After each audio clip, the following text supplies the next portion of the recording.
विनिशा शाम को अपने पति के लिए जूस बना रही थी, तभी उसकी छोटी बहन पूनम का फोन आया। एल ने जल्दी से फोन रिसीव किया और कहा, मैं अभी तुझे ही याद कर रही थी। तुझे आम का जूस पसंद है ना, इसलिए जब भी बनाती हूँ हमेशा तेरी याद आ जाती है। एल पर विनिशा की बहन पूनम बिल्कुल खामोश थी। एल जब विनिशा ने उसकी खामोशी का कारण पूछा, तो पूनम की सिसकियों की आवाज विनिशा के कानों में साफ सुनाई पड़ रही थी। एल विनिशा बहुत घबरा गई और उसने पूनम से जोर देकर पूछा कि आखिर हुआ क्या है। तब पूनम ने डरते डरते बताना शुरू किया कि अभी मेरे मोबाइल पर किसी अनजान व्यक्ति का फोन आया था और वो मुझे कह रहा था कि वो मुझे जानता है और उसके पास मेरी कुछ फोटोज है, और अगर मैंने उसकी बातें और शर्त नहीं मानी तो वो उन फोटोज को इंटरनेट पर डाल देगा।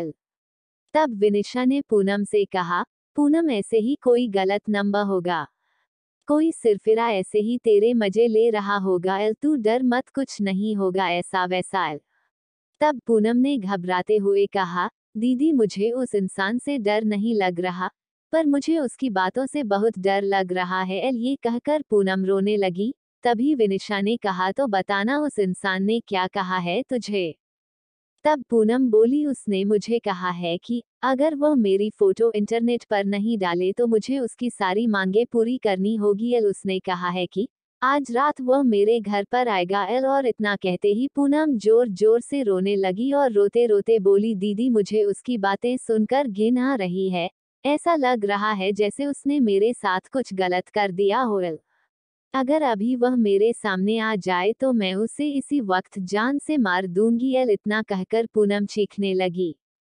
तभी विनिशा ने पूनम से कहा, अरे पूनम तू संभाल अपने आप को। एल और मुझे उस घिनौने इंसान के नंबर भेज, मैं उसे अभी मजा चखाती हूँ। एल ये कहकर विनिशा ने फोन काट दिया। एल पूनम ने उस बदमाश के नंबर और उनके बीच हुई बात की रिकॉर्डिंग विनिशा को भेजी। एल जब विनिशा ने वह रिकॉर्डिंग अपने पति को सुनाई तो दोनों के होश उड़ गए। एल विनिशा और पूनम दो बहनें हैं, उनकी मम्मी का अभी 3 साल पहले ही देहांत हो चुका है और विनिशा की शादी अभी 1 साल पहले ही हुई थी। एल घर में बस अब उसके पापा और पूनम ही है। एल अब मोबाइल पर ऐसी धमकी भरी अश्लील बातें कोई भी बेटी अपने पिता को आसानी से नहीं बता सकती, इसलिए पूनम ने सारी बातें अपनी दीदी भी विनिशा को बताए। एल अगले दिन ही विनिशा और उसका पति पुलिस स्टेशन पर जाकर उस इंसान के खिलाफ पुलिस कंप्लेंट करवा आए। एल बाद में जब पुलिस ने छानबीन की तो पता लगा वह लड़का पूनम के मोहल्ले का ही निकला जो मानसिक गंदगी से पीड़ित था। एल उसकी सोच और उसके विचार हर एक लड़की के प्रति घिनौनी नजर रखते थे। एल उसे पता था कि पूनम की मम्मी का देहांत हो चुका है और वह दिन भर घर पर अकेली रहती है और वे इसका फायदा उठा सकता है। एल और वह लड़का अपनी बुरी नजरों और घटिया बातों से पूनम की आत्मा के साथ खिलवाड़ कर रहा था। एल पर बाद में जब उसे पुलिस ने पकड़ लिया तो उसे जेल की सलाखों के पीछे जाना पड़ा।